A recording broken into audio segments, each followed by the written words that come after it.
Assalamualaikum warahmatullahi wabarakatuh. Baik, marilah kita mulai pelajaran malam ini dengan bacaan basmalah bersama-sama ya. Bismillahirrahmanirrahim. Dan di sini sudah ada Mbak Mary, kemudian Mbak Nazira, Mbak Naisha, Mbak Herlin, dan Bunda Sari. Oke. Malam ini kita pelajaran sosiologi ya. Nggak usah kenalan lagi soalnya gurunya sama.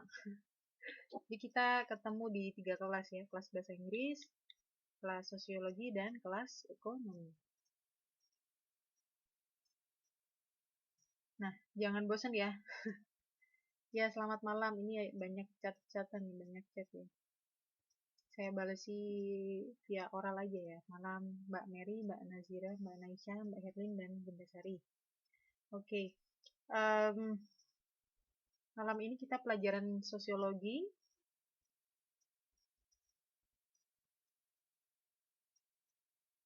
Nah, sebelum kita lanjut mengenai materi, kita ini ya, perkenalan dulu mengenai apa sih. Oh, nggak jelas ya Mbak suaranya. Halo? Jelas Mbak Mary? Suara saya sudah jelas? Oke. Sebelumnya sudah pernah mendapat pelajaran sosiologi?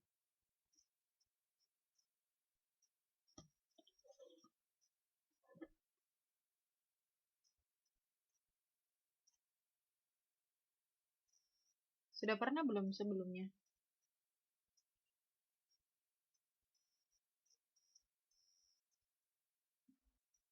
Halo? Mbak Mary, Mbak Nazira, Mbak Naisha, Mbak Herlin, sudah pernah belum mendapat pelajaran sosiologi sebelumnya?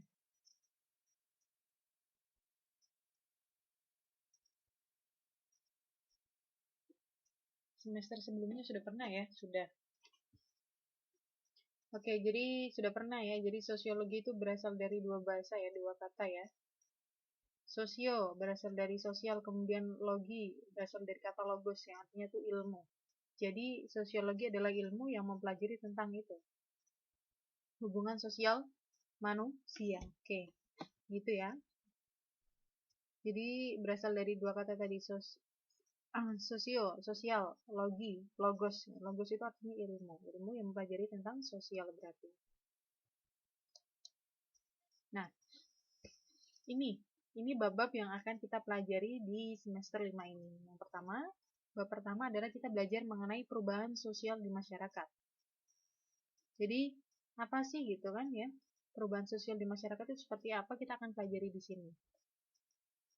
Kemudian, kita juga akan belajar mengenai hakikat lembaga sosial dan tipe-tipe lembaga sosial. Jadi, kita akan mengenal lembaga sosial, kemudian tipe-tipenya itu apa saja. Kemudian, bab 3 kita mengenal peran dan fungsi lembaga sosial tadi. Jadi, setelah kita mengenal, kemudian kita tahu gitu peran dan fungsi dari lembaga sosial tadi.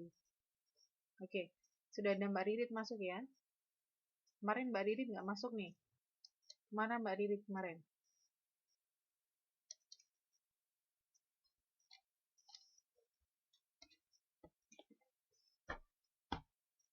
Jadi ini bab-bab yang akan kita pelajari pada semester ini.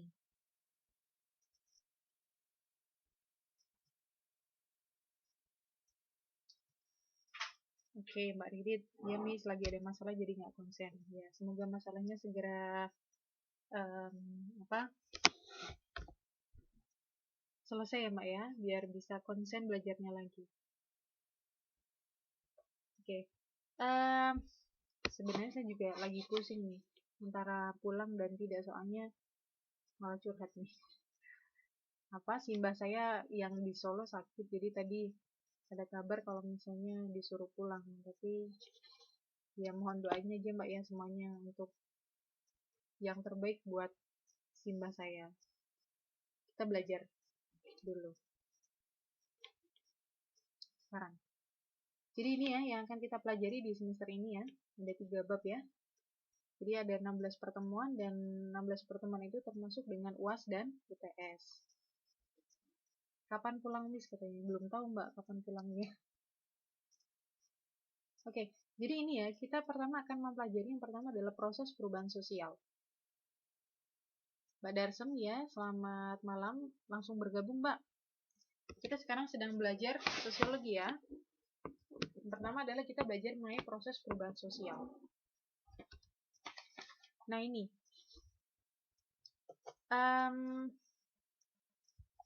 ini peta konsep dari perubahan sosial. Jadi di sini perubahan sosial itu dapat menimbulkan dampak positif, kemudian dampak negatif, kemudian ada juga nih bentuk disintegrasi yang berupa pergolakan daerah, kemudian demonstrasi atau aksi protes, gitu kan? Nah, perubahan sosial ini ya berasal dari perubahan sosial budaya, yang mana itu banyak faktor penyebabnya. Nanti kita pelajari di sini.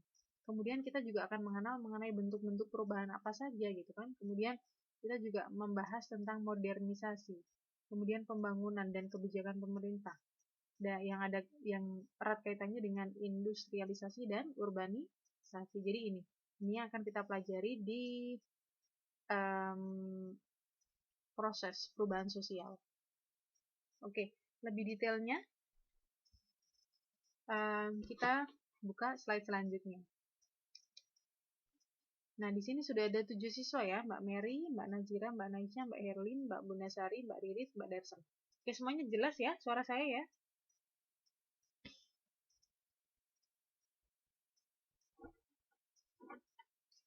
Oke, jelas. Jadi ya, masyarakat itu memiliki unsur-unsur sosial seperti kelompok-kelompok sosial, kemudian lembaga-lembaga sosial, kebudayaan, kekuasaan, dan strata masing-masing atau stratifikasi gitu kan ya. Nah, unsur-unsur sosial dalam masyarakat senantiasa berkembang dan berubah. Jadi senantiasa berkembang dan berubah ya.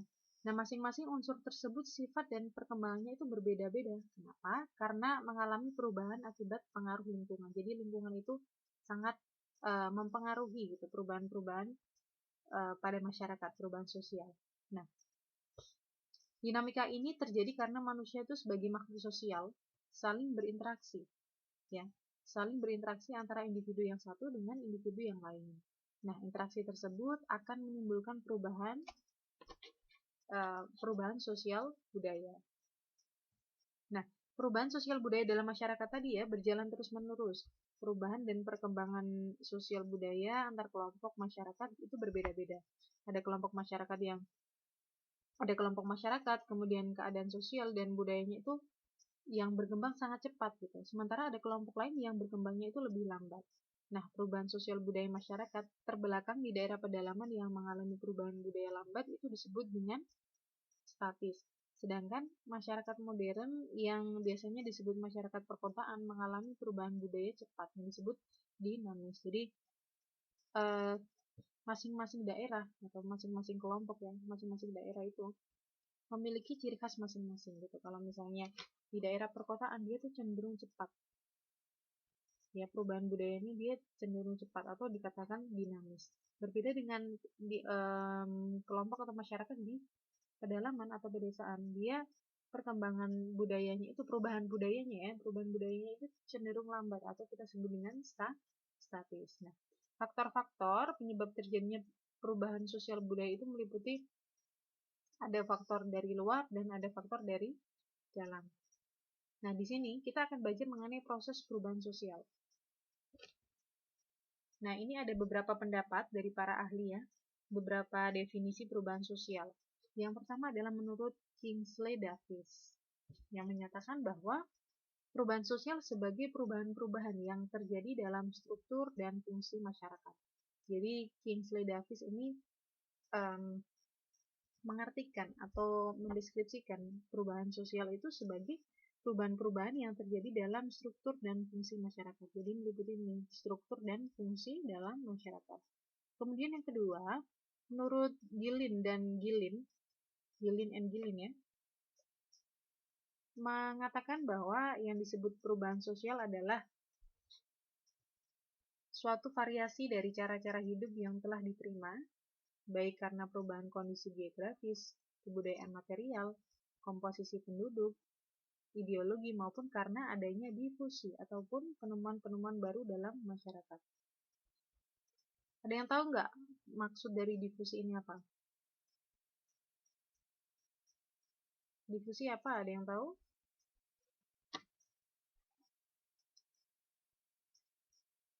Difusi itu penyatuan kebudayaan gitu ya.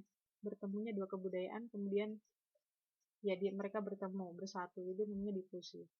Kemudian menurut Mark Ever menyatakan bahwa perubahan sosial sebagai perubahan-perubahan dalam hubungan sosial atau sebagai perubahan terhadap keseimbangan hubungan sosial. Itu menurut Mark Ever. Halo Mbak Mistika ya, selamat malam Mbak. Lanjut Mbak. Sekarang kita sedang belajar sosiologi mengenai perubahan sosial dan kita sudah baru menginjak poin pertama yaitu proses perubahan sosial dan sudah sampai di poin D. Menurut Selo Sumarjan, perubahan sosial adalah segala perubahan-perubahan pada lembaga-lembaga kemasyarakatan di dalam suatu masyarakat yang mempengaruhi sistem sosial, termasuk di dalamnya nilai-nilai, sikap, dan pola perilaku di antara kelompok-kelompok masyarakat. Nah itu adalah deskripsi dari atau arti dari perubahan sosial menurut para ahli.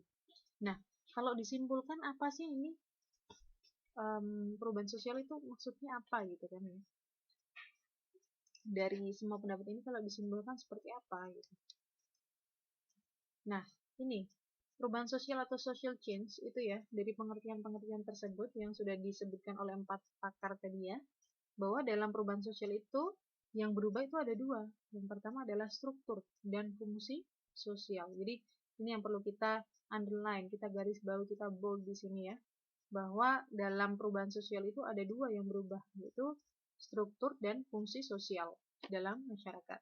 Nah, contohnya adalah perubahan dalam struktur, misalnya adalah perubahan jumlah penduduk, perubahan status sosial, kemudian perubahan pelapisan sosial. Sedangkan perubahan dalam fungsi sosial antara lain adalah ayah di rumah dan ibu bekerja. Nah, di sini terjadi perubahan fungsi ayah dengan fungsi ibu. Nah, itulah yang akan kita pelajari di sini. Ada yang bisa memberi contoh lagi nggak? Contoh perubahan, kalau perubahan struktur ini sudah jelas ya. Jadi dalam perubahan sosial itu meliputi dua, gitu kan ya. Ada perubahan struktur, kemudian fungsi sosialnya, gitu kan. Contohnya di sini kalau perubahan struktur jelas ya. Misalnya bertambah jumlah penduduk, kemudian status sosialnya berubah misalnya. Terus perubahan sosial, pelapisan sosial. Nah, sedangkan kalau fungsi sosial contohnya adalah ayah di rumah dan ibu bekerja. Jadi kalau yang common atau yang biasa itu yang ayahnya bekerja, kemudian ibu di rumah gitu kan. Namun banyak juga terjadi kasus atau realita bahwa yang di rumah itu justru ayah dan ibu itu justru yang bekerja. Itu disebut sebagai social change atau fungsi sosial antara ibu dan ayah itu berubah gitu. Ada yang bisa memberi contoh lain, contoh dari perubahan sosial?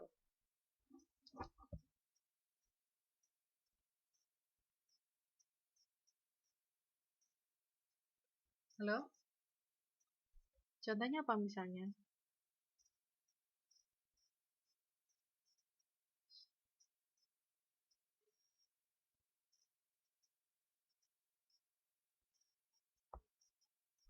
Halo, sudah 8 orang loh.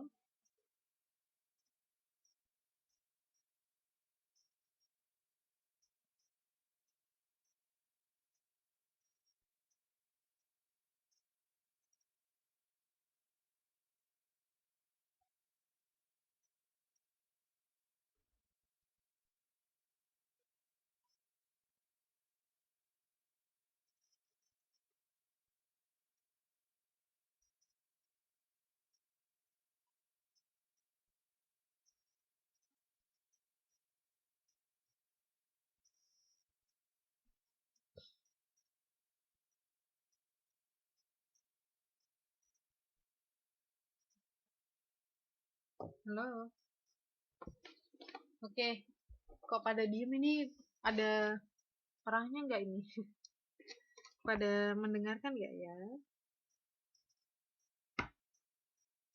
Oke, kesetaraan gender termasuk ya. Kalau zaman dulu misalnya ya, kalau zaman dulu perempuan itu di dapur gitu kan ya, sekarang perempuan sudah bisa bekerja. Jadi fungsi sosialnya sudah beda. Kalau dulu ibu-ibu tuh di rumah aja, sekarang sudah setara gitu, misalnya dengan laki-laki sudah bisa bekerja. Nah, itu ya salah satu contoh dari perubahan fungsi sosial. Oke. Saya kalau pada diem ini saya kira tidur nih. Kemudian yang kedua, kita belajar mengenai teori perubahan sosial. Jadi, nah ini kemudian Bunda Sari nih, memberi contoh lagi. Ibu-ibu jadi TKW, suami ngomong anak di rumah misalnya. Itu juga salah satu perubahan fungsi sosial ya. Jadi biasanya bapak-bapak yang bekerja, kemudian sekarang malah berubah gitu. Bapak-bapak yang ngomong anak, nyuci baju, ibunya malah kerja gitu kan. Itu contoh perubahan fungsi sosial. Nah, sekarang kita sudah bisa membayangkan gitu kan ya, sudah bisa mereka-reka apa sih yang kita pelajari sekarang, apa sih perubahan sosial gitu kan ya. Nah, sekarang kita belajar mengenai teori perubahan sosial. Jadi teori perubahan sosial itu ada dua.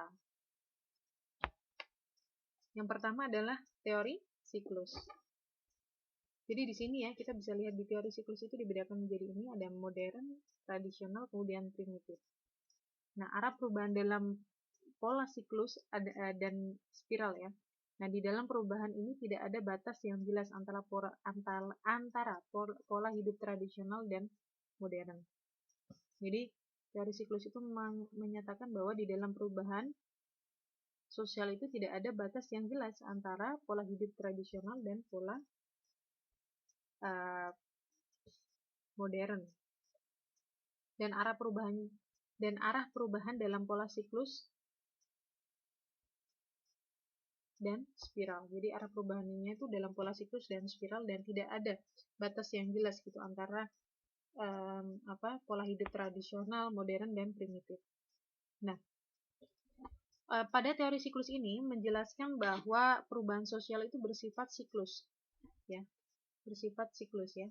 Yang artinya adalah perubahan sosial merupakan sesuatu yang tidak bisa direncanakan atau diarahkan ke suatu titik tertentu karena dia siklus. Tetapi berputar-putar menurut pola melingkar. Jadi ini polanya itu dia melingkar atau spiral. Ya, tidak bisa direncanakan atau diarahkan ke titik tertentu. Tetapi dia itu berputar-putar, melingkar dan seperti spiral ini. Nah, pandangan teori siklus ini yaitu perubahan sosial sebagai suatu hal yang berulang-ulang. Jadi teori siklus ini mengatakan bahwa perubahan sosial itu sebagai sesuatu yang berulang-ulang ya, seperti ini. Karena ini spiral dilihat dari primitif, kemudian ke tradisional, kemudian modern, balik lagi ke tradisional, primitif lagi. Gitu kan? Tradisional lagi, kemudian balik lagi gitu kan, balik lagi. Jadi teori ini mengatakan bahwa perubahan sosial itu sebagai suatu hal yang berulang-ulang. Nah, apa yang terjadi sekarang akan memiliki kesamaan atau kemiripan dengan apa yang ada di zaman dahulu. Nah, di dalam pola perubahan ini tidak ada proses perubahan masyarakat secara bertahap, sehingga batas-batas antara pola hidup primitif, tradisional, dan modern itu tidak jelas. Nah, jadi di sini ya, yang perlu ditekankan lagi bahwa dalam teori ini mengatakan bahwa dalam pola perubahan ini tidak ada proses perubahan masyarakat secara bertahap. Jadi proses perubahannya itu proses perubahan masyarakat itu tidak ada tahapannya gitu. Sehingga kenapa? Sehingga tidak ada batas yang jelas antara dari primitif ke tradisional itu seperti apa, dari tradisional ke modern itu seperti apa, itu tidak jelas gitu karena tidak ada tahapan-tahapan dari perubahan masyarakat. Nah, perubahan siklus merupakan pola perubahan yang menyerupai spiral seperti gambar ini. Ya. Nah, pandangan teori siklus sebenarnya telah dianut oleh bangsa Yunani. Jadi bangsa Yunani, kemudian ada juga bangsa Romawi, kemudian Cina kuno, jauh sebelum ilmu sosial modern lahir. Nah, mereka membayangkan perjalanan hidup manusia pada dasarnya itu terperangkap dalam lingkaran sejarah yang tidak menentu. Nah, seorang filsuf Jerman itu ada yang namanya, ini sedikit cerita, namanya itu Oswald Spengler, berpandangan bahwa setiap peradaban besar itu menjalani proses penahapan kelahiran, kemudian pertumbuhan dan keruntuhan. Jadi bahwa setiap peradaban yang besar ya itu menjalani 3 proses, yaitu ada proses lahir, kemudian tumbuh, dan pada akhirnya akan runtuh. Nah, selanjutnya perubahan sosial akan kembali pada tahap kelahiran kembali. Jadi kembali lagi dia dari runtuh, kemudian dia lahir lagi. Jadi spiral ya. Selanjutnya seorang sejarawan sosial Inggris ya, namanya itu ada Arnold Toynbee. Ini kalau bisa di-download ya, apa namanya, modulnya ya. Udah tahu cara downloadnya? Nanti bisa dibaca ya. Sudah punya modul semua kan? Halo?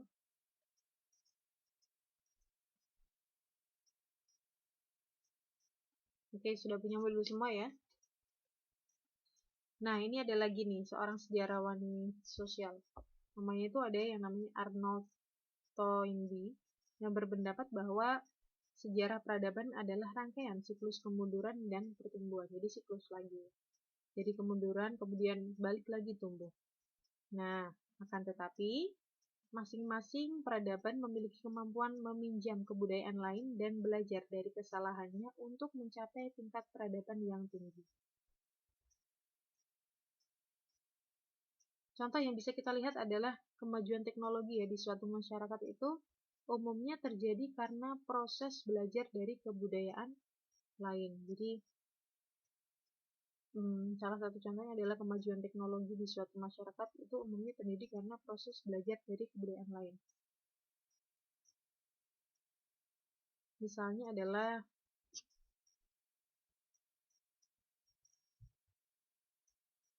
ya, misal apa ya? Teknologi apapun lah misalnya. Misalnya mobile phone. Misalnya dulu di Indonesia itu duluan Jepang yang mestinya daripada Indonesia. Nah, Jepang memiliki mobile phone misalnya.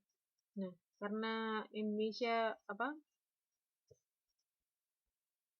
Jepang memiliki mobile phone yang fungsinya seperti ini, kemudian Indonesia juga memakai mobile phone tadi. Nah, itu adalah contoh bahwa penggunaan mobile phone tadi di Indonesia itu adalah salah satu proses belajar dari kebudayaan lain, misalnya adalah Jepang atau negara-negara maju lain misalnya, atau penggunaan teknologi lain, misalnya alat pertanian, kemudian industri dan lain-lain tadi. Nah, kita dapat melihat kebenaran teori siklus ini dari kenyataan sosial sekarang. Misalnya nih, dari perilaku mode pakaian atau gaya kepemimpinan politik. Sebagai contoh misalnya dalam perubahan mode pakaian, seringkali kita kan melihat model pakaian yang terbaru kadang-kadang itu merupakan tiruan atau mengulang model pakaian zaman dulu, iya nggak? Pernah nggak Mbak misalnya pakaian yang sekarang itu, nah sekarang tadi ya, berdasarkan contoh yang saya sebutkan tadi, kalau gampangnya itu ya yang sering kita lihat, yang sekarang kita alami itu malah tentang pakaian aja gampangnya. Pakaian yang lagi ngehits sekarang itu justru malah sudah ngehits gitu di tahun-tahun sebelumnya, di tahun-tahun dulu ya. Misalnya contoh celana jeans. Ingat nggak dulu zaman celana jeans yang nggak celana jeans lah, celana zamannya Dono Kasino Indro. Itu kan yang bawahnya kecil gitu ya Mbak, pensil ya. Kemudian di tahun sekitar 90-an berganti, bawahnya itu celana itu sudah tidak lagi pensil gitu kan. Apa yang jubrai-jubrai gitu ya. Yang apa namanya? Lebih gede bawah gitu, lebih lebar yang bagian bawah kan daripada, bukan pensil gitu, lebih lebar ya. Nah, semakin lebar dulunya semakin bagus gitu kan kita melihatnya. Sekarang malah balik lagi gitu kan ke pensil. Celana yang bawahnya kecil gitu kan. Nah, itu adalah salah satu contoh bahwa apa namanya? tadi. Jadi perubahan sosial itu sifatnya dia tuh siklus gitu. Jadi contoh teori siklus adalah seperti itu yang kita bisa lihat di mode pakaian gitu. Dia siklus, jadi dulu kemudian ada perubahan, balik lagi ke dulu. Nah itu salah satu pembuktian dari teori siklus pada perubahan sosial.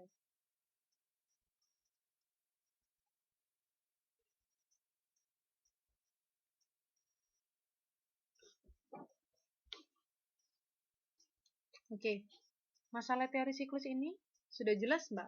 Sudah jelas atau belum?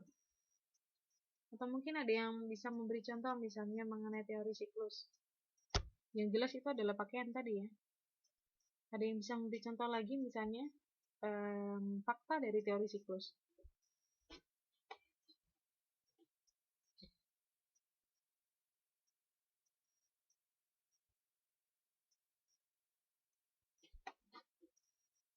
Halo, Mbak Mary, Mbak Nazira, Mbak Herlin, Mbak Bundasari, Mbak Ririt, Mbak Darsem, dan Mbak Ana Mistikan. Semua sambil kerja ini ya?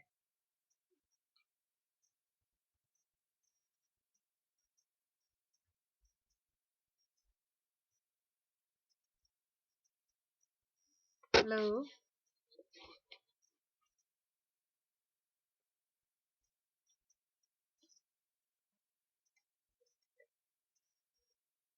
Oke, lagi mikir nih.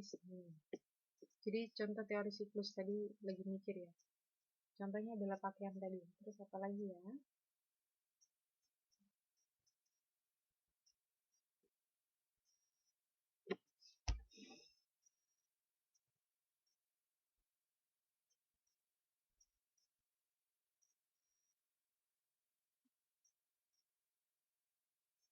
Nih Mbak Ririt lagi ngetik nih.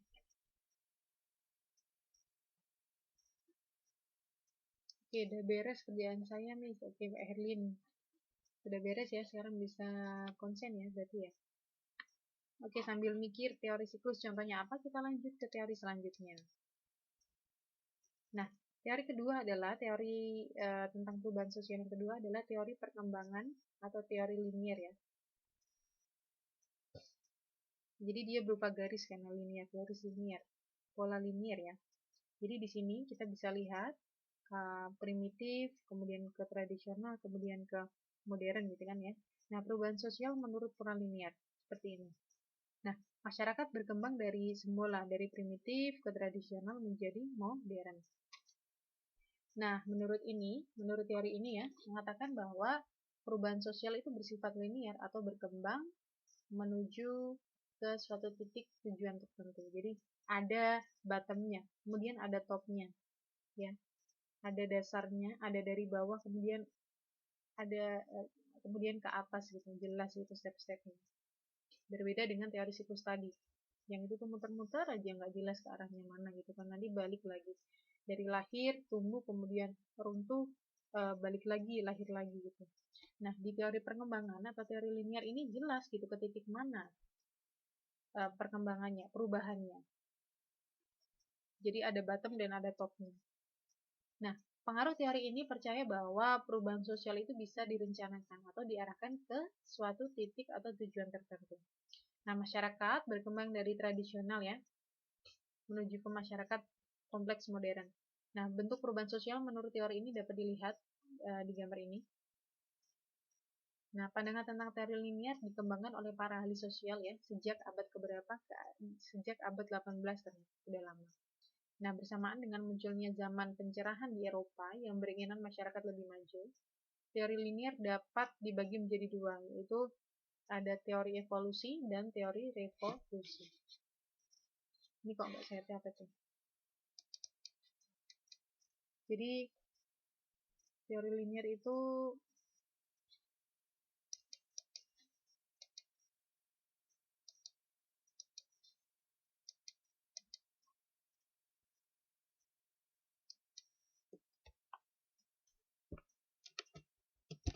teori linier itu dibagi menjadi dua ya.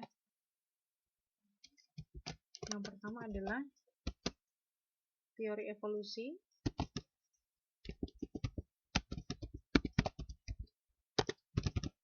Dan yang kedua adalah teori revolusi. Oke. Jadi tadi ya, pada abad ke-18 ternyata tuh para ahli sosial sudah menggunakan teori ini. Bersamaan dengan apa? Bersamaan dengan munculnya zaman pencerahan Eropa yang berkeinginan masyarakatnya itu menjadi lebih maju. Nah, teori linier ini dapat dibagi menjadi dua, yaitu teori evolusi dan revolusi. Kita bahas lebih dahulu ya teori evolusi. Evolusi. Oke. Nah, teori evolusi melihat perubahan secara lambat. Jadi, perkembangannya itu sedikit-sedikit ya, secara lambat ya. Sedangkan teori revolusi itu melihat perubahan itu secara sangat drastis. Jadi kebalikan, kalau evolusi itu perubahan yang terjadi sedikit demi sedikit ya. Berangsurnya itu lama gitu. Kemudian kalau teori revolusi itu kebalikannya, dia terjadinya itu secara drastis. Terjadinya secara drastis itu namanya teori revolusi.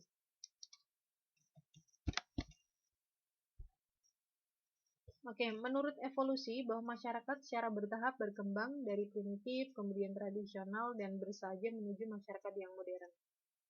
Jadi evolusi itu dia ada tahapnya, tahap perkembangannya itu secara lambat. Kemudian teori ini dapat kita lihat diantaranya dalam karya sosiolog, misalnya Herbert Spencer, Emil Durkheim, dan Max Weber. Cukup tahu aja ya, cukup tahu namanya aja.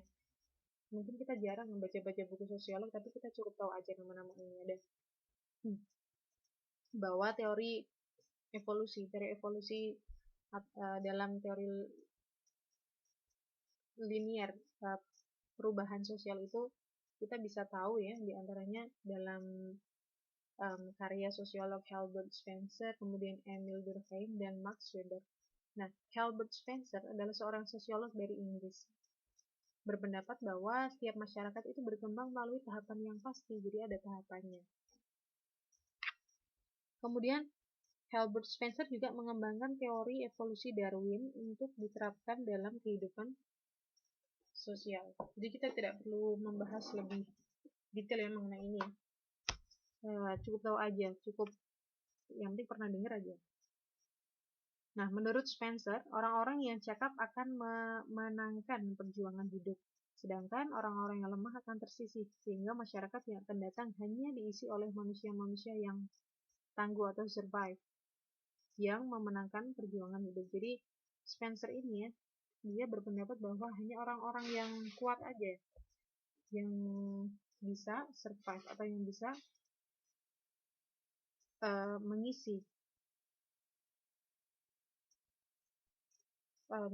kehidupan di masa yang akan datang. Nah, beda dengan Emile Durkheim, dia mengetengahkan teori yang terkenal bahwa masyarakat berkembang dari solidaritas mekanik ke solidaritas organik. Apa sih maksudnya gitu kan solidaritas mekanik? Solidaritas mekanik merupakan cara hidup masyarakat tradisional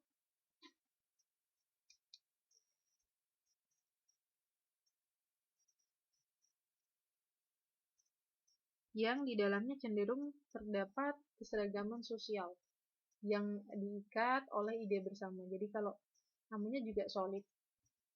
Kita kalau membicarakan tentang solidaritas itu kita membicarakan tentang yang namanya ikatan gitu. Ikatan yang dibentuk karena apa?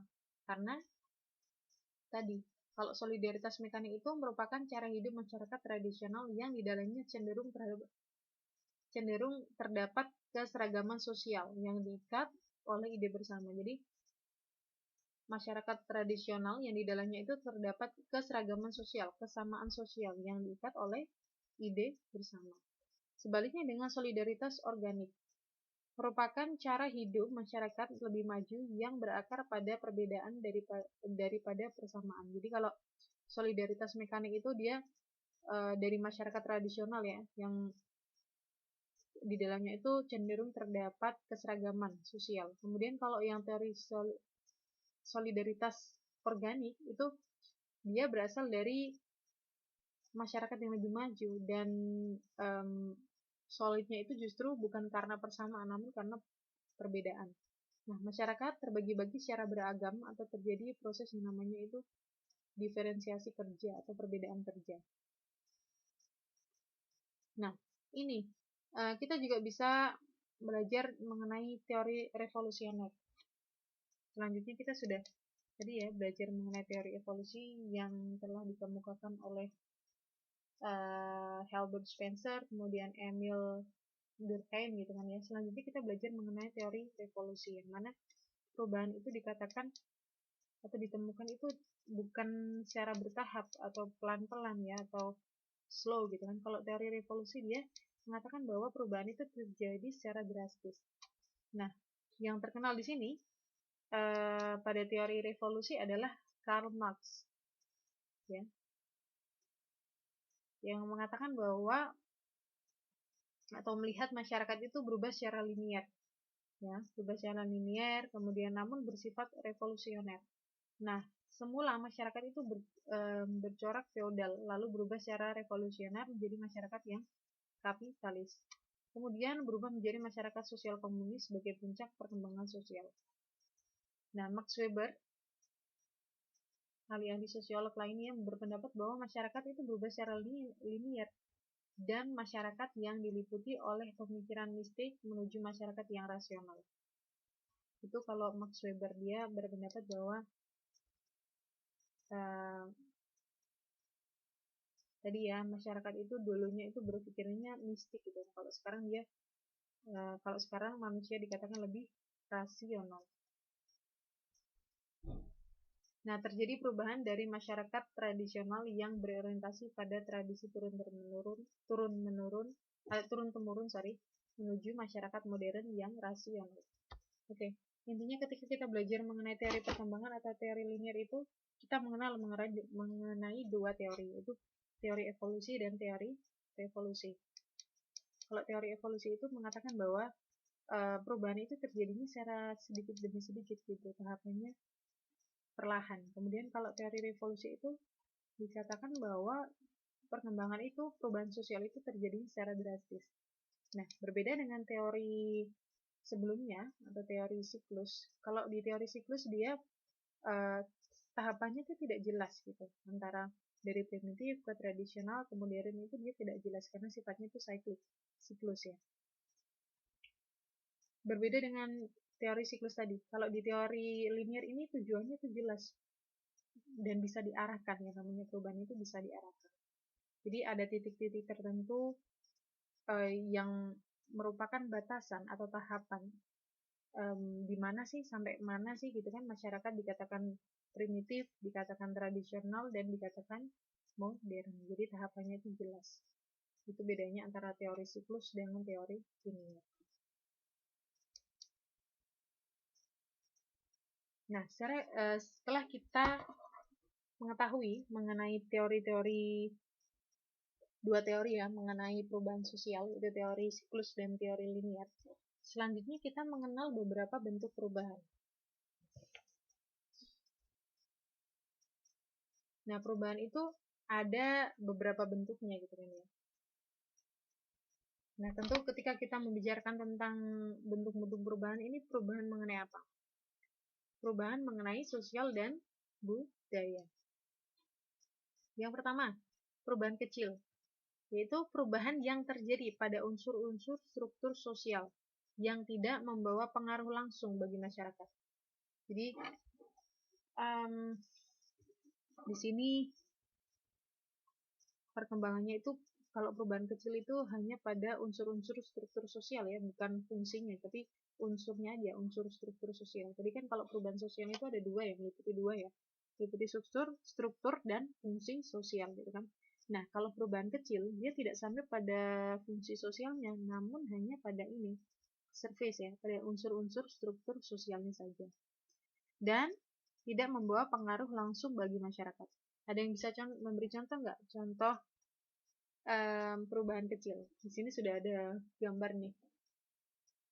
Mbak-mbak cantik Korea yang memakai baju-baju yang stylish, kemudian rambut yang beraneka ragam gitu kan. Ya, jadi tadi Contoh dari perubahan kecil adalah perubahan mode, kemudian perubahan mode ya, baik mode pakaian, mode rambut, dan mode sepatu dan lain-lain gitu. Jadi hanya strukturnya saja, struktur sosialnya saja yang berubah, namun fungsinya dia tetap sama. Jadi kalau pakaian fungsinya kan tetap buat ini menutup ya. Kemudian kalau ya style rambut ya emang fungsinya ya mempercantik gitu kan. Sepatu ya fungsinya untuk menutup kaki.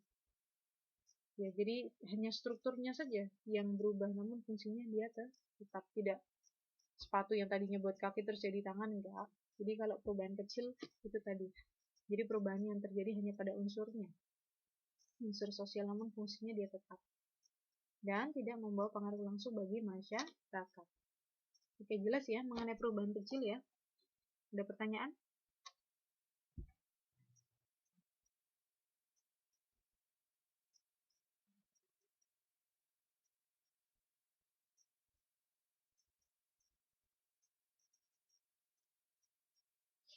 Halo? Halo?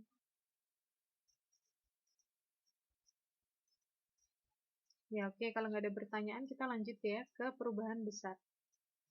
Nah, tadi kita sudah mengenal perubahan kecil. Selanjutnya kita mengenal perubahan besar. Nah, perubahan besar adalah ini. Perubahan sosial dan kebudayaan yang membawa pengaruh langsung terhadap aspek-aspek kehidupan masyarakat.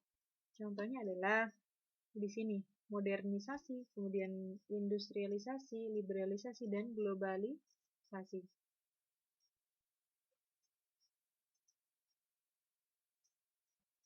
Ya, jadi tahu ya apa itu globalisasi ya, apa itu industrialisasi, tahu ya.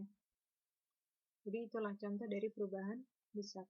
Kemudian yang ketiga adalah contoh-contoh perubahan sosial budaya evolusi, yaitu perubahan yang berjangka waktu lama, sedikit-sedikit tadi ya, karena sedikit-sedikit dan maka terjadinya itu dia lama, berbeda dengan revolusi. Dari serangkaian perubahan kecil yang saling berhubung dan saling mempengaruhi. Contohnya adalah evolusi masyarakat agraris menjadi industri. Jadi agraris atau pertanian ya, menjadi industri adalah contoh dari evolusi. Kalau dulu zaman nenek moyang kita, itu kan kebanyakan mereka profesinya sebagai petani ya, dia lebih concern ke agraris, berbeda dengan sekarang. Mungkin hanya berapa persen gitu kan orang yang concern atau bermata pencaharian sebagai petani ya. Sekarang sudah tidak lagi petani, tapi industri gitu yang dimainkan. Namun perubahan itu terjadinya tidak terus drastis gitu, tidak terus cepat gitu kan, tahu-tahu dari tani kemudian industri, enggak. Jadi perubahannya itu sedikit demi sedikit gitu, namun pada akhirnya akan berubah, tapi terjadinya itu sedikit demi sedikit, perlahan dalam jangka waktu yang lama. Jadi hasilnya adalah sekarang misalnya contoh kita bisa lihat sudah yang tadinya sawah ya, sawah di mana-mana dulu ya, sekarang sudah menjadi pabrik pakaian, industri ban, industri apalah segala macam. Itu adalah contoh dari perubahan sosial, evolusi. Seperti itu.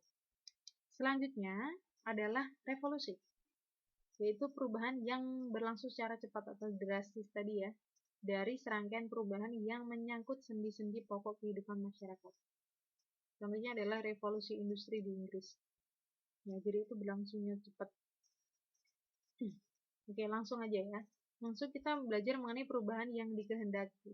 Jadi suatu tahapan-tahapan perubahan sosial dan kebudayaan yang telah direncanakan oleh agen perubahan atau agent of change.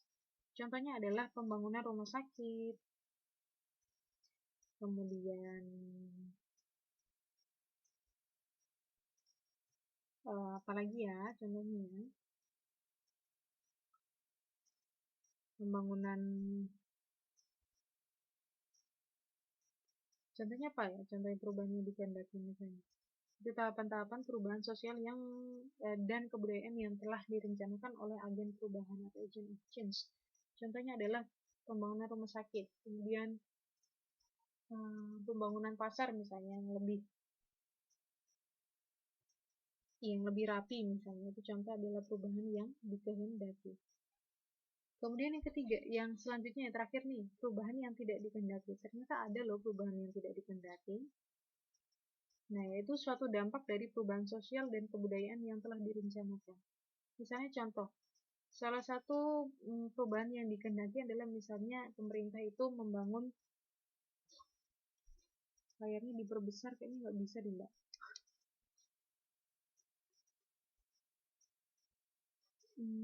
Kayaknya nggak bisa diperbesar deh. Nanti kalau slide selanjutnya lebih besar, oke? Nggak bisa besar Mbak layarnya segini aja. Kalau ini bisa digedein, tapi yang tadi nggak bisa. Oke, nanti slide selanjutnya dia lebih gede ya Mbak ya. Nah, yang terakhir kita mengenal yang namanya perubahan yang tidak dikehendaki. Nah, contoh di sini adalah pengertian di sini adalah suatu dampak dari perubahan sosial dan kebudayaan yang telah direncanakan. Jadi, misalnya contoh adalah pemerintah membangun yang namanya jalan tol.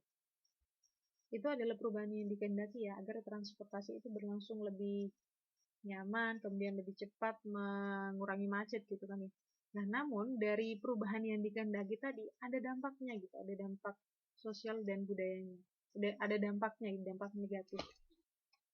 Itu contohnya adalah tadi membawa dampak angka kecelakaan yang tinggi. Ya karena jalannya bagus gitu kan, orang ngebut-ngebutan atau banyak yang memiliki kendaraan kan jadinya, maka itu bisa menjadi adanya perubahan yang tidak dikehendaki dari adanya perubahan yang dikehendaki tadi. Jadi jalanan yang dimaksudkan untuk memperlancar proses transportasi ya atau moving ya, itu bisa memberikan dampak yang tidak dikehendaki. Contohnya adalah tadi kecelakaan lalu lintas. Gitu. Oke, kita lanjut ke slide selanjutnya yang lebih gede, ini lebih jelas ya Mbak Herlin ya.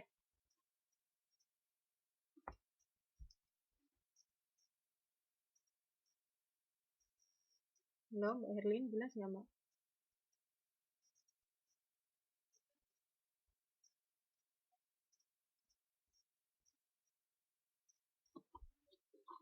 Oke, lebih jelas ya layarnya ya. Nah, setelah kita mengenal bentuk-bentuk perubahan gitu kan ya, selanjutnya kita akan belajar mengenai faktor penyebab perubahan. Apa sih faktor-faktor yang menyebabkan perubahan di dalam masyarakat gitu kan ya. Yang pertama ada faktor dari dalam masyarakat. Kemudian yang kedua ada faktor dari luar masyarakat. Contoh di sini. Di sini disebutkan yang pertama adalah pertambahan penduduk. Nah, ternyata ada faktor gitu yang menyebabkan perubahan sosial dan budaya.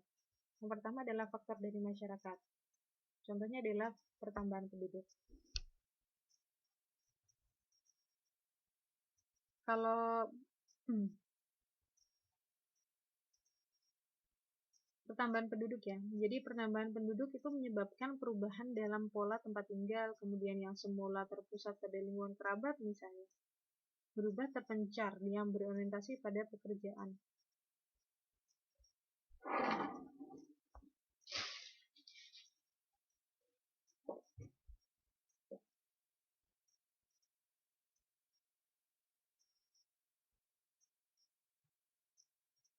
Jadi tadi faktor dari dalam masyarakat yang menyebabkan perubahan sosial adalah contohnya adalah pertambahan penduduk. Nah, pertambahan penduduk itu menyebabkan perubahan dalam pola tempat tinggal. Yang semula itu terpusat pada lingkungan kerabat ya, kalau misalnya dulu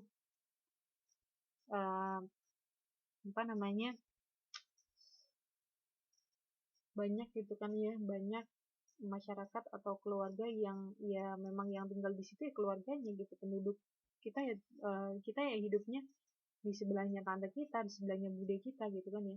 Namun seiring dengan pertambahan penduduk, pola tersebut sekarang kita jarang malah temui ya. atau berkurang gitu pola-pola seperti itu yang kita dekat dengan kerabat. Nah, sekarang malah justru polanya itu terpencar ya, tergantung pada atau berpola atau tergantung pada ini pekerjaan kita. Misalnya contoh nih, nanti mbak kan bekerja di sini, kemudian dapat orang sini, kan tidak lagi apa namanya hidup atau berumah dekat dengan kerabat kita gitu, kita sudah di sini gitu. Atau misalnya saya aslinya misalnya di Jepara, kemudian saya nanti ngajar ya insya Allah di Semarang gitu kan. Nah saya kan tidak lagi punya rumah di Jepara, nanti rumah saya misalnya di Semarang. Nah itu adalah contoh dari faktor dari dalam masyarakat ya, yang berasal dari pertambahan penduduk yang menyebabkan tadi perubahan sosial dan budaya. Kemudian yang kedua di sini ada pertentangan dalam masyarakat. Nah, konflik antar kelompok sosial atau golongan sosial dalam masyarakat itu dapat menyebabkan yang namanya perubahan masyarakat ya. Jadi pertentangan dalam masyarakat itu dapat menyebabkan perubahan masyarakat yang bersangkutan. Contohnya adalah konflik yang berlatar belakang syara pada masyarakat majemuk misalnya, menyebabkan retaknya persatuan dan kesatuan. Seperti dulu tuh dalam masyarakat mana itu yang dulu Syiah sama Sunni bertengkar gitu kan ya, itu dapat menyebabkan yang namanya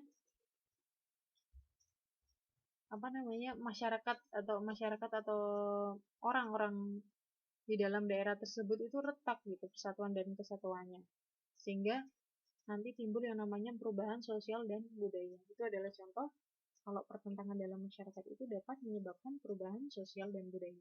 Kemudian yang ketiga, terjadi pemberontakan dan revolusi.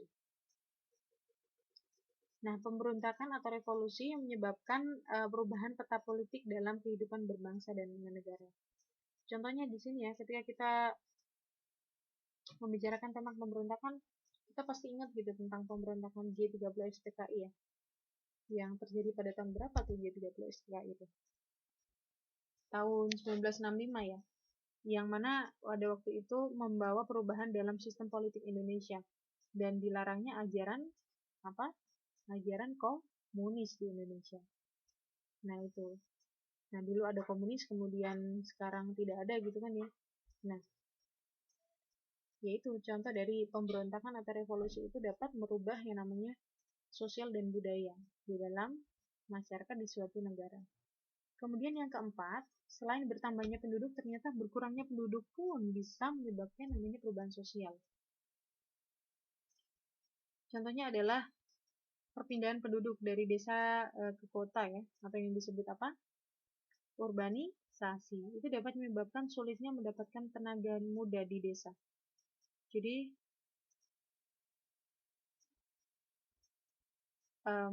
banyak sekarang ya orang-orang desa gitu mencari lapangan pekerjaan di kota, sehingga apa akibatnya orang-orang muda itu di desa pada nggak ada gitu, semuanya pada di kota. Kenapa? Karena mereka ingin mendapatkan salary atau gaji yang lebih tinggi, sehingga tadi akibatnya adalah nggak ada yang muda misalnya di daerah tertentu. Nah itu kan menyebabkan struktur sosial itu berubah ya, atau secara tidak langsung itu menyebabkan perubahan sosial karena struktur dalam masyarakat di suatu daerah itu dia nggak ada orang mudanya, jadi berubah gitu. Kemudian selanjutnya penemuan baru atau new invention ya, yaitu suatu proses sosial dan kebudayaan yang besar yang terjadi dalam jangka waktu tertentu, tidak terlalu lama, disebut penemuan baru atau inovasi. Jadi inovasi itu merupakan suatu proses sosial dan kebudayaan yang besar yang terjadi dalam jangka waktu tertentu dan tidak terlalu lama. Itu disebut penemuan baru atau inovasi. Ketika kita membicarakan tentang penemuan baru, kita erat kaitannya dengan inovasi. Nah, penemuan baru yang merupakan penyebab perubahan dibedakan menjadi dua, ada discovery dan ada invention. Discovery adalah suatu penemuan unsur kebudayaan yang baru, baik alat maupun ide yang diciptakan individu atau kelompok individu. Sedangkan invention itu suatu penemuan baru yang telah diakui, diterima, dan diterapkan atau digunakan masyarakat.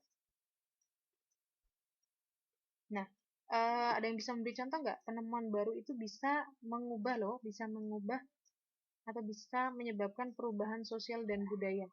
Ada yang bisa memberikan contoh?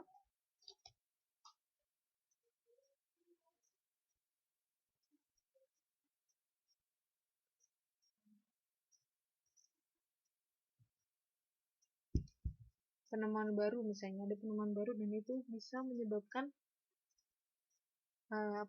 perubahan sosial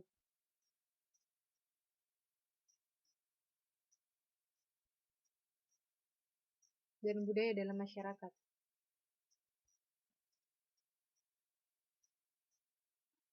Apa misalnya? Nah, Mbak Mira mengatakan misalnya telepon handphone. Nah, contohnya misalnya dulu, zaman dulu misalnya kita kalau misalnya dulu ya, bukan kita ya, kalau saya sudah lahir udah ada handphone gitu. Maksudnya udah gede, udah zaman saya udah ada handphone gitu. Mungkin pada zaman nenek ibu kita lah, ibu kita. Dulu ketika kita ingin tahu kabar atau ingin memberi kabar kepada kerabat kita yang agak jauh gitu, yang jauh ya, kita harus oh ya, Mbak Bunda Sari pamit, oke. Kita harus membuat surat gitu kan ke kantor pos, kemudian tempel perangko, kemudian baru nanti dikirim dan saudara kita yang di sana di jauh bisa tahu kabar kita gitu kan. Berbeda dengan sekarang, kita sudah tidak perlu lagi mengirim surat gitu kan, sudah lebih gampang dengan menggunakan telepon, handphone, dan alat-alat canggih lainnya gitu. Nah, itu salah satu contoh bahwa penemuan baru itu bisa mengubah perubahan atau mengakibatkan perubahan sosial dan budaya di dalam masyarakat. Kemudian yang selanjutnya adalah peranan nilai yang diubah.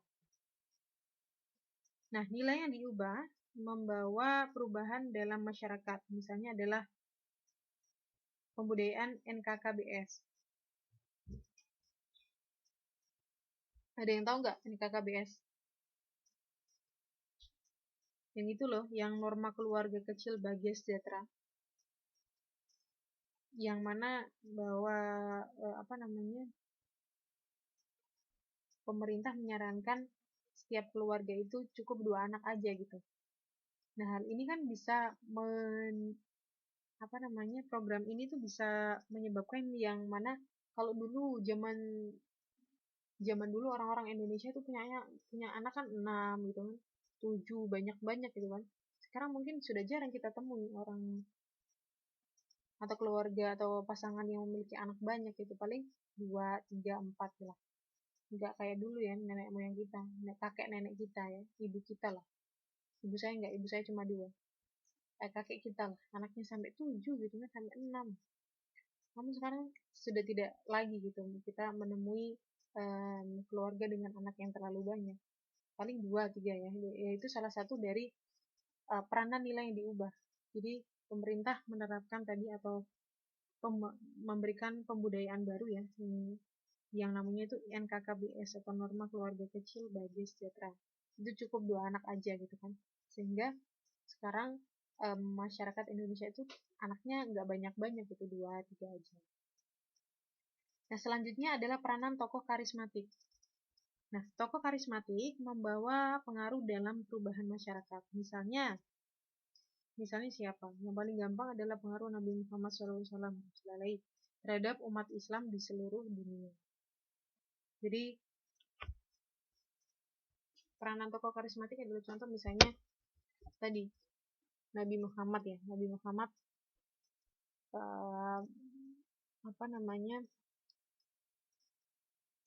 kita sebagai pengikutnya kan ya, semua kan mengikuti sunnah Rasul ya, sunnah Rasul kita ya Muhammad. Jadi hal itu secara langsung akan memberikan, secara tidak langsung akan menyebabkan yang namanya perubahan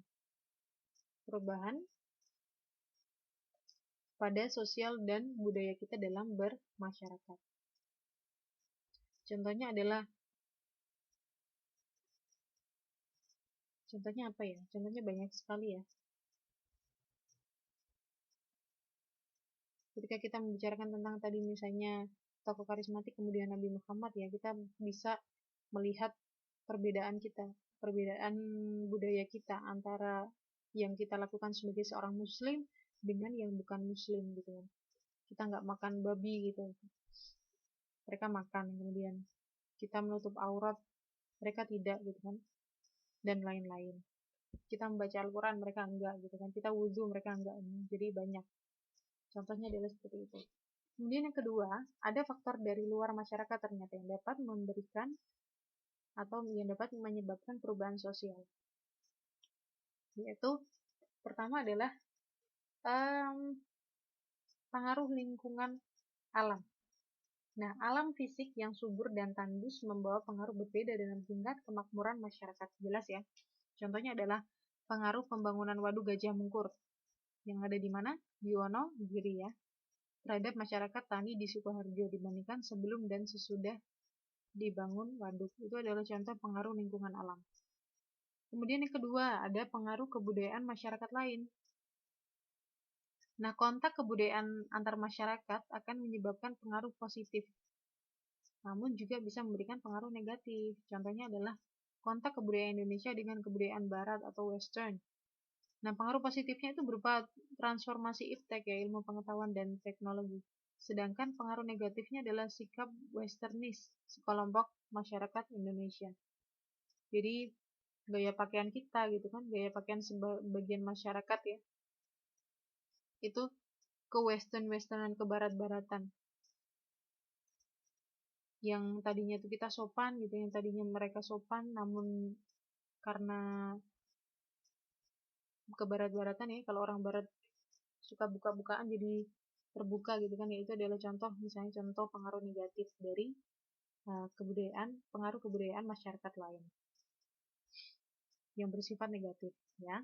Kemudian yang ketiga adalah peperangan. Nah, ternyata peperangan ini bisa loh menyebabkan perubahan sosial dan budaya dalam masyarakat. Nah, tentunya karena peperangan ya, jadi dia memberikan efek yang namanya efek negatif.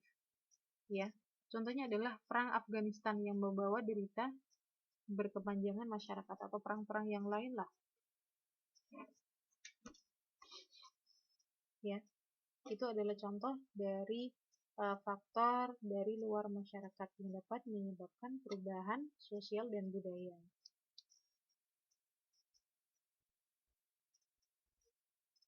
Nah, ini jelas nggak Mbak yang slide ini?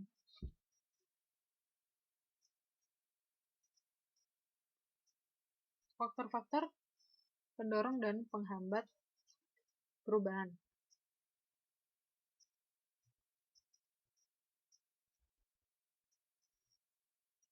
Nah, ini daripada ngantuk ya, ini ngantuk ya, saya minta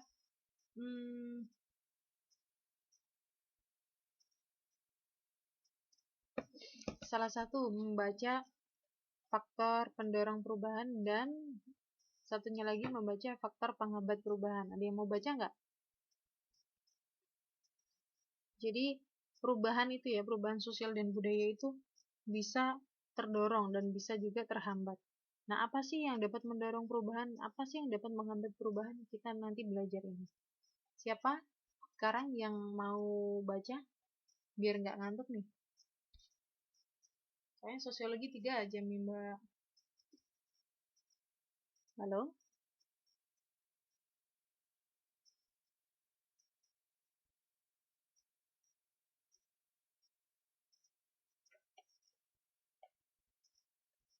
Mbak Mbak Mary ya? Halo? Ini gimana nih kok pada diem nih? Siapa nih yang mau baca nih?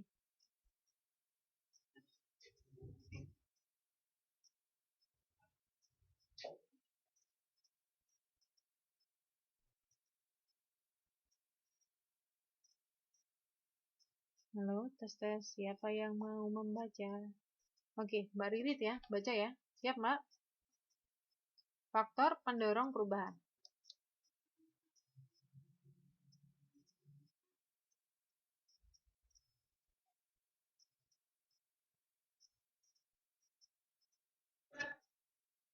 Halo, Mbak Ririt. Mbak Mary baca sendiri-sendiri. Halo Mbak? Iya, dengar.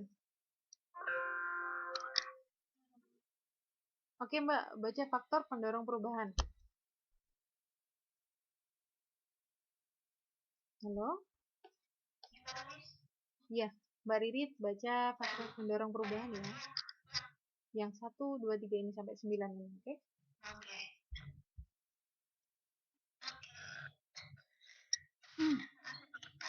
Iya Mbak, ini kayak batuk beneran nih.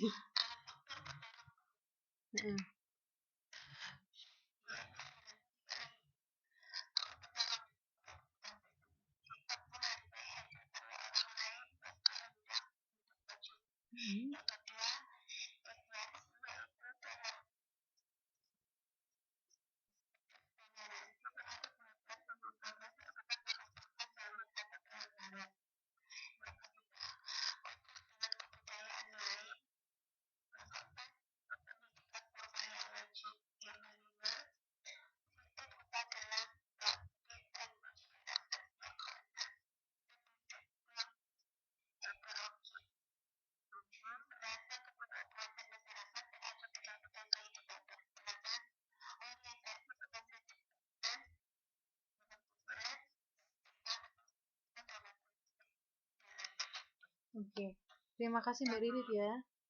Terima kasih. Aduh, suaranya serak-serak baca Mbak. Terima kasih ya. Nah, ada yang ditanyakan nggak di sini? Dari poin 1 sampai poin 9 ini ada yang nggak paham nggak? Ada kata yang nggak paham nggak? Nah, ini penduduk yang heterogen. Heterogen itu kebalikan dari homogen. Homogen itu yang namanya homo, sama ya. Kalau hetero itu berbeda. Jadi, pada penduduk yang berbeda, ya, berbeda baik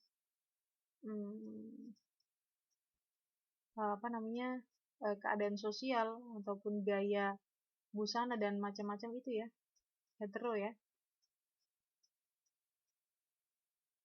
itu bisa menyebabkan atau mendorong perubahan. Kemudian Mbak Ririt ini bertanya orientasi itu apa gitu kan, orientasi ke masa depan. Orientasi ke masa depan itu artinya adalah dia tujuan. Orientasi ya, bertujuan ke masa depan. Jadi kita memiliki pandangan orientasi atau tujuan ke masa depan. Jadi kita berpikiran ke masa depan itu bisa mendorong yang namanya perubahan. Jadi orientasi di sini adalah artinya orientasi ke masa depan adalah kita berpikiran ke depan gitu ya.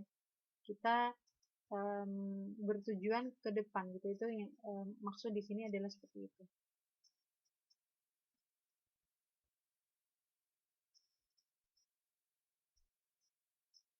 Nah, ini Mbak Nazira, contoh deviasi adalah apa? Nah, di sini adalah deviasi, yaitu toleransi terhadap perubahan menyimpang asal bukan merupakan dalih atau pelanggaran. Ada yang bisa memberi contoh nggak ini? Pertanyaan Mbak Nazira, contoh dari deviasi itu apa? Jadi itu, deviasi adalah merupakan toleransi terhadap perubahan yang menyimpang. Perubahan menyimpang namun ditoleransi, asal bukan merupakan pelanggaran.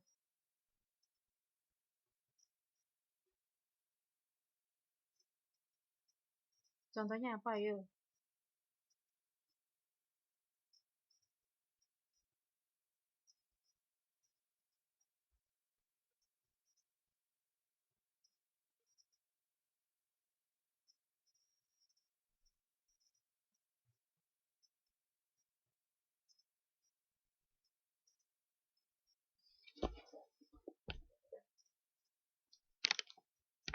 Misal ini Mbak Riri beri contoh, misalnya naik motor nggak bawa helm. Nah, itu merupakan pelanggaran nggak, Mbak, kira-kira?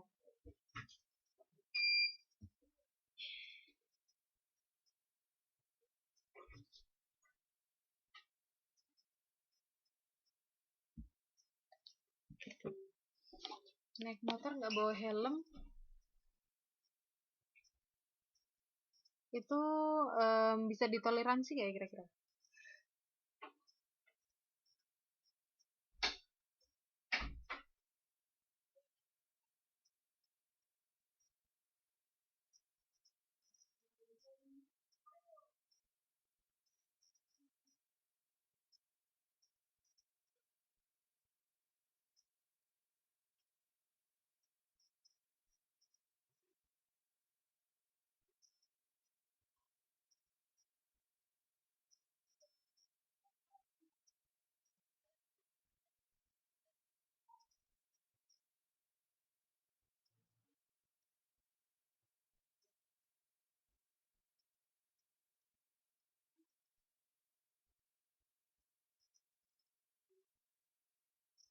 karena kadang kita cuma ditegur atau paling diminta uang gitu. Oke.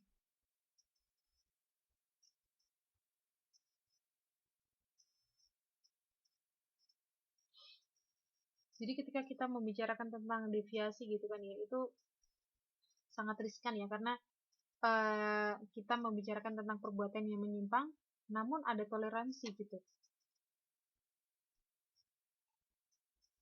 Nah, yang namanya deviasi itu bisa karena dua, ada karena faktor bawaan dan karena faktor lingkungan.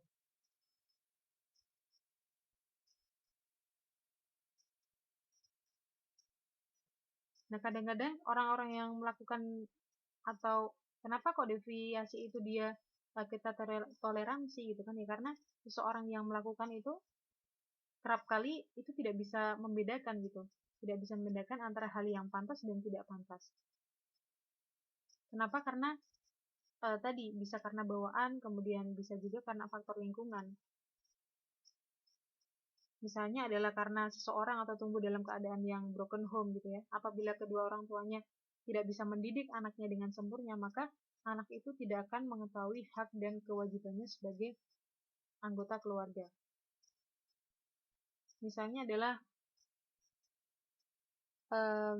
jadi tadi ya, ketika kita membicarakan deviasi itu adalah suatu hal yang sensitif atau riskan gitu, karena ketika kita membicarakan tentang deviasi kita membicarakan tentang suatu hal atau perbuatan yang menyimpang, namun kita bisa menoleransi gitu. Contohnya adalah tadi, karena alasannya ada tadi ya, karena deviasi itu bisa disebabkan karena faktor bawaan ya, atau faktor yang berasal dari diri sendiri, di bawah sejak lahir gitu kan ya, ada juga karena faktor lingkungan. Nah, seringkali kenapa kok deviasi itu ada gitu kan ya, kenapa kok kita atau manusia itu atau masyarakat itu bisa menoleransi perbuatan yang menyimpang gitu kan ya. Itu karena ada reasonnya ya, ada reasonnya ya. Misalnya nih, ada reasonnya. Kenapa? Karena orang pelaku deviasi itu dia seringkali tidak bisa membedakan gitu. Tidak bisa membedakan mana yang baik dan mana yang buruk, mana yang salah, mana yang enggak. Contohnya adalah tadi, misalnya ada seorang anak nih. Seorang anak, dia dari keluarga yang broken home. Dia dari keluarga yang broken home, kemudian kalau anak-anak gitu kan ya, anak-anak pulang malam misalnya, pulang lebih dari jam 11 malam atau jam 12 malam, itu kan suatu bentuk dari pelanggaran sosial ya. Jadi anak-anak sebaiknya tidak keluar malam gitu kan ya. Malam-malam ya nggak keluar gitu, nggak main-main, malam ya waktunya di rumah. Namun karena dia dari keluarga yang broken home gitu, yang tidak mendapat care gitu kan ya, kepedulian dari orang tuanya, maka dia pulangnya malam gitu, dia pulangnya malam sampai jam 12 misalnya nggak pulang. Nah, karena kita melihat itu, kita melihat itu sebagai pelanggaran sosial gitu ya, sesuatu yang tidak baik gitu kan ya. Anak-anak kok pulangnya malam. Namun karena dia berasal dari keluarga yang broken home, yang tidak diurusi atau tidak mendapatkan care dari orang tuanya, maka kita bisa menoleransi apa kenyataan itu. Oh, memang tidak diurusi orang tuanya kok ya. Pada akhirnya kita menoleransi apa yang dilakukan oleh anak tersebut gitu. Nah, gimana? Gimana Mbak? Mbak apa namanya tadi, Mbak siapa yang tanya ya? Mbak Mary ya tadi ya? Mbak Herlin. Oke, sudah jelas ya, Mbak Nazira. Nah, kira-kira seperti itu ya ketika kita membicarakan tentang deviasi. Bagus sekali pertanyaannya. Oke. Oke, untuk yang poin pertama sudah jelas ya mengenai faktor pendorong ya. Dari 1 sampai 9 ya.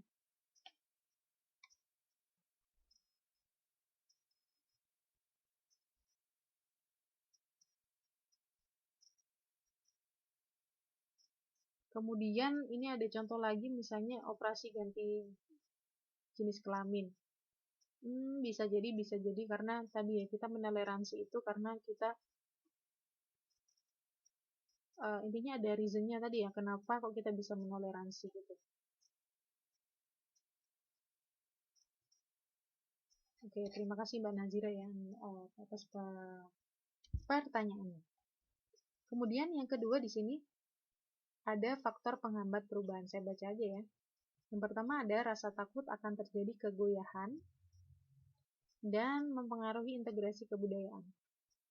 Jadi kadang-kadang itu suatu masyarakat itu atau suatu negara itu dia tidak mau change tidak mau merubah kebudayaannya. Kenapa? Karena dia takut gitu, karena kalau misalnya kita terjadi perubahan kemudian goyah dan dapat mempengaruhi integrasi kebudayaan. Kemudian yang kedua, sikap tertutup dan berprasangka terhadap hal baru. Itu juga dapat menyebabkan penghambat kebudayaan. Kemudian ketiga, kurangnya hubungan dengan masyarakat lain. Keempat, perkembangan iptek yang terlambat. Kemudian yang kelima, sikap fatalistik masyarakat.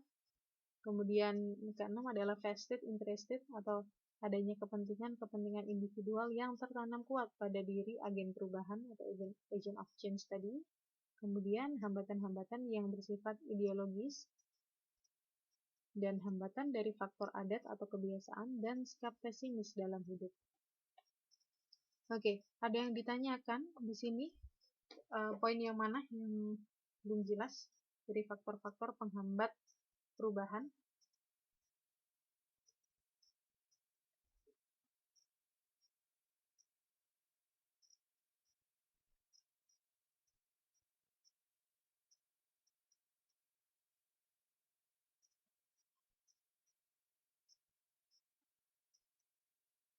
Oke, jelas.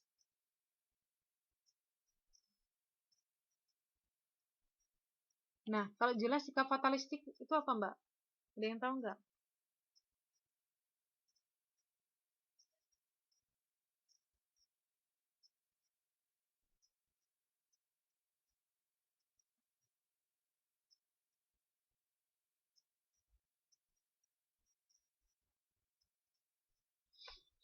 Nah, ini fatalistiknya apa nih?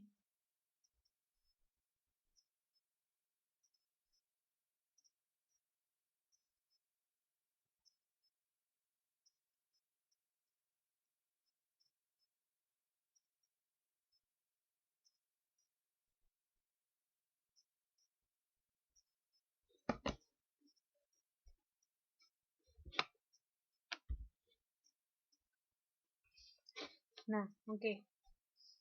Jadi gini ya, ketika kita mau bicarakan tentang perubahan di sini ya, kenapa kok kita membahas tentang perubahan sosial yang diharapkan?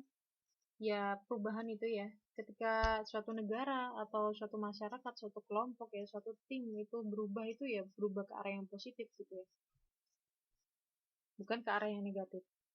Nah, eh, ya kenapa perubahan itu penting? Karena itu dapat menyebabkan atau dapat membuat suatu negara atau masyarakat itu berpotensi menjadi lebih baik gitu ya, diharapkan menjadi lebih baik. Nah, oleh karena itu kita harus mengenali faktor-faktor pendorong dan faktor penghambat dalam perubahan tadi. Nah, salah satu faktor yang dapat menghambat perubahan adalah tadi ya, sikap fatalistik masyarakat. Nah, sikap fatalistik itu adalah apa sih? Sikap fatalistik adalah sikap yang terlalu terima ing pandum. Terima ing pandum, tau nggak bahasa itu?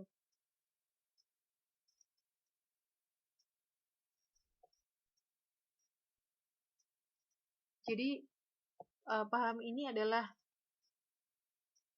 masyarakat itu cenderung putus asa gitu, cenderung putus asa atau dia itu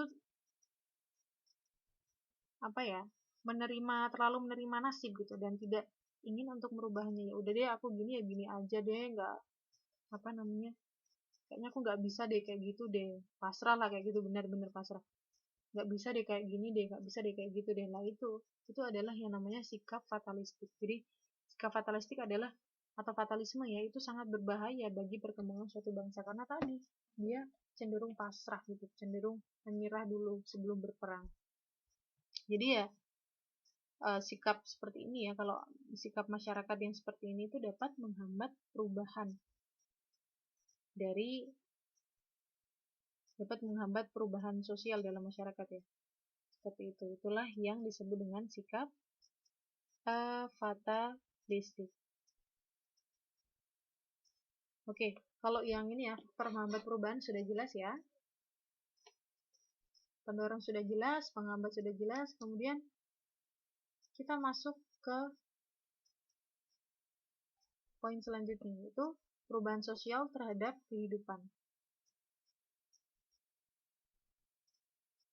Jadi, kita belajar mengenai dampak perubahan sosial terhadap kehidupan. Nah, ketika kita melihat bagan tadi ya,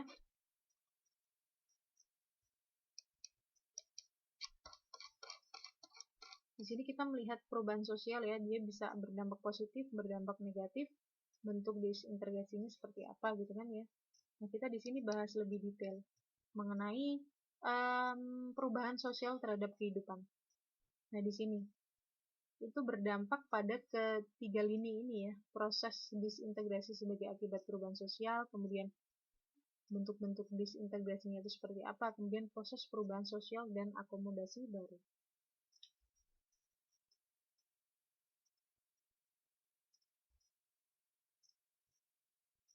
Nah, pertama kita proses disintegrasi. Ada yang tahu nggak maksudnya disintegrasi itu apa?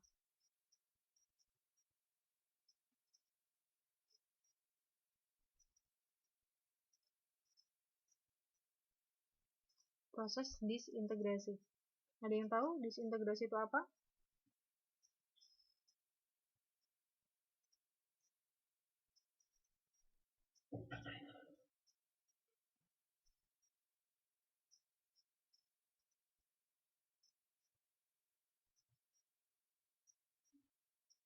Yang namanya itu berarti dia tidak ya. Kalau integrasi, gampangnya disintegrasi adalah bersatu gitu ya, bersatu padu. Nah, kalau disintegrasi artinya adalah keadaan yang tidak bersatu padu, yang tidak bersatu lah ya, yang menghilangkan keutuhan atau persatuan, serta dapat menyebabkan yang namanya perpecahan, itu namanya disintegrasi.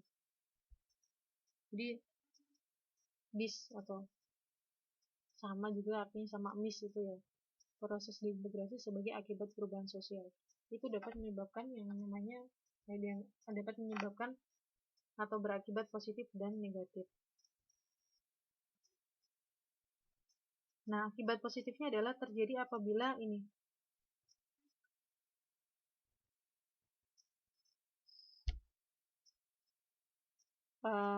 terjadi apabila masyarakat dengan kebudayaannya itu mampu menyesuaikan diri dengan gerak perubahan.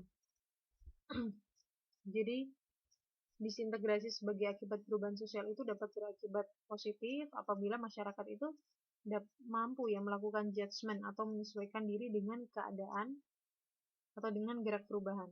Nah, keadaan masyarakat yang memiliki kemampuan dalam menyesuaikan itu disebut juga adjustment. Sedangkan bentuk penyesuaian masyarakat dengan gerak perubahan itu disebut integrasi. Jadi, kita di sini mengenal yang namanya adjustment dan integrasi.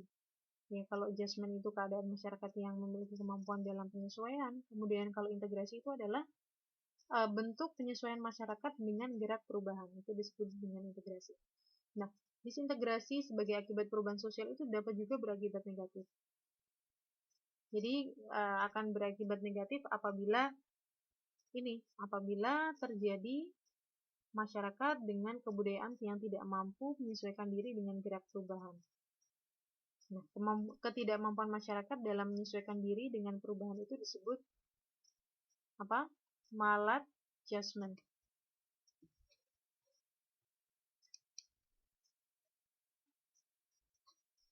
Kalau ini tadi kita mengenal yang namanya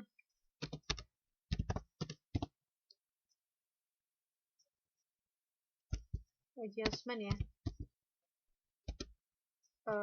dan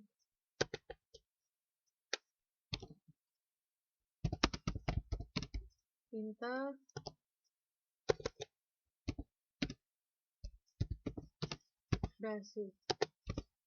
Nah, kalau yang negatif, kita mengenal yang namanya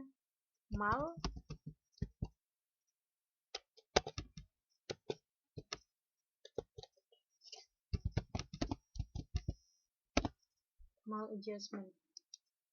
Mal ini sama artinya ketika kita mengucapkan malpraktik gitu ya, maladjustment. Oke, Mas. Oke, jelas ya di sini ya.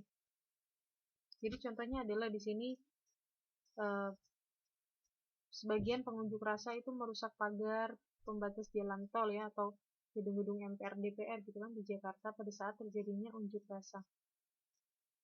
Itu adalah contoh kalau misalnya disintegrasi itu ya sebagai akibat perubahan sosial itu dapat menyebabkan yang namanya akibat negatif ya. Atau contohnya adalah tadi perusakan pagar yang pada saat demo gitu kan. Itu adalah contoh akibat negatif dari disintegrasi. Atau salah satu contoh dari maladjustment. Nah, akibat dari maladjustment akan menimbulkan disintegrasi. Ketika kita membicarakan tentang maladjustment, kita bicara juga tentang disintegrasi, yaitu proses memudarnya nilai atau norma dalam masyarakat sehingga berakibat adanya perubahan dalam lembaga kemasyarakatan. Nah, dalam masyarakat Indonesia ya yang multi majemuk gitu kan, yang kebudayaannya macam-macam gitu kan ya,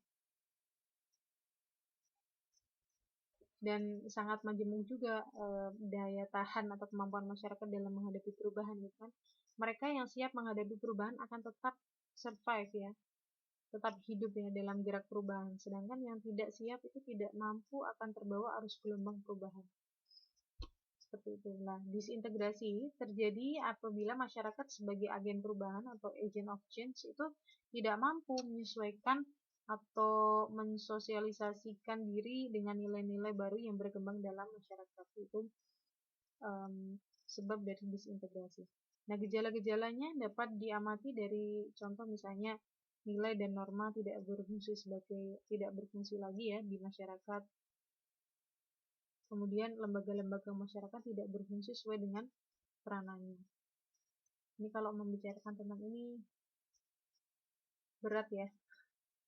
Kalau kita membicarakan tentang nilai norma dan yang tidak berfungsi sebagai masyarakat, tidak berfungsi seperti harapan masyarakat. Kemudian ketika kita membicarakan tentang lembaga-lembaga kemasyarakatan yang berfungsi atau yang tidak berfungsi sesuai dengan peranannya gitu kan ya. Itu tahu ya kita ya. Sudah tidak perlu dibahas di sini ya.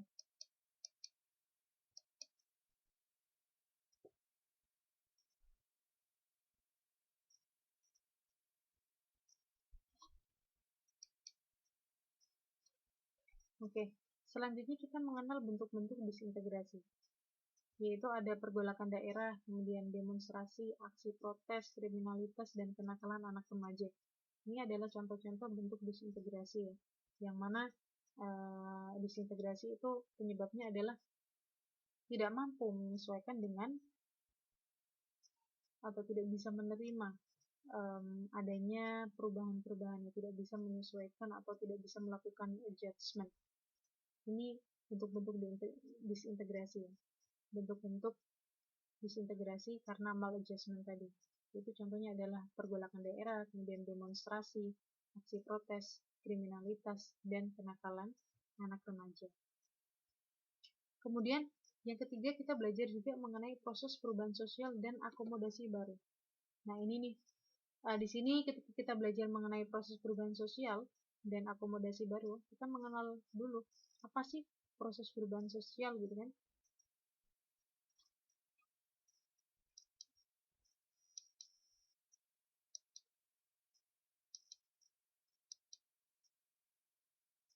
Nah, proses perubahan sosial adalah serangkaian perubahan yang dilalui dalam perkembangan masyarakat. Jadi namanya juga proses, jadi kita membicarakan tentang rangkaian. Rangkaian apa? Serangkaian apa ya? Serangkaian perubahan sosial gitu. Serangkaian perubahan yang dilalui dalam perkembangan masyarakat.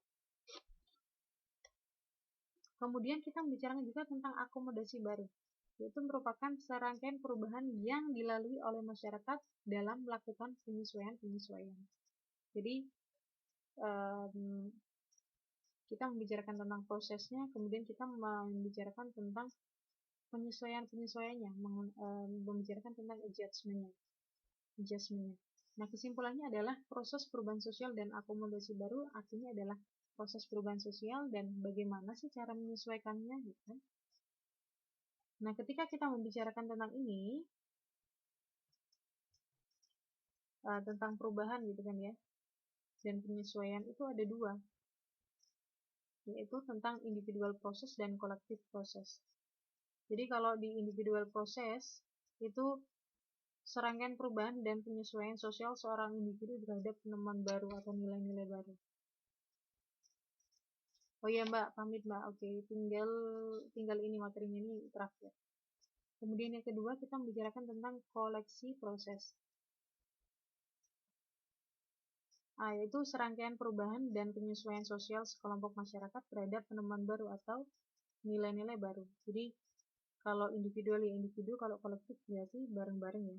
Jadi dapat disimpulkan bahwa proses perubahan sosial dan akomodasi baru itu akan terjadi bila mana individu-individu dan kelompok-kelompok masyarakat itu menerima serta mampu menyesuaikan dengan nilai-nilai yang baru. Ya, jadi seperti itu ya. Ini kayaknya udah pada ngantuk nih Mbak Mary, Mbak Mistika, dan Mbak Nazira. Jadi gitu ya. Saya menjelaskannya sampai ini dulu. Lebih jelasnya nanti baca di modul ya. Ada pertanyaan nggak Mbak sampai sini? Masih ada 10 menit.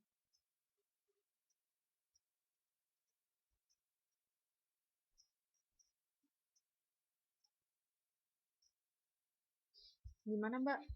Ada pertanyaan atau sudah saya akhiri sampai sini aja?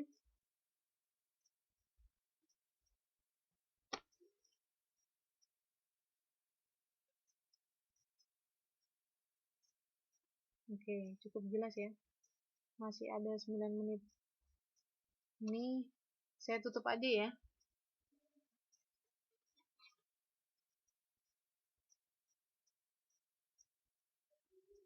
Mbak Mary, Mbak Ana, Mbak Nazira.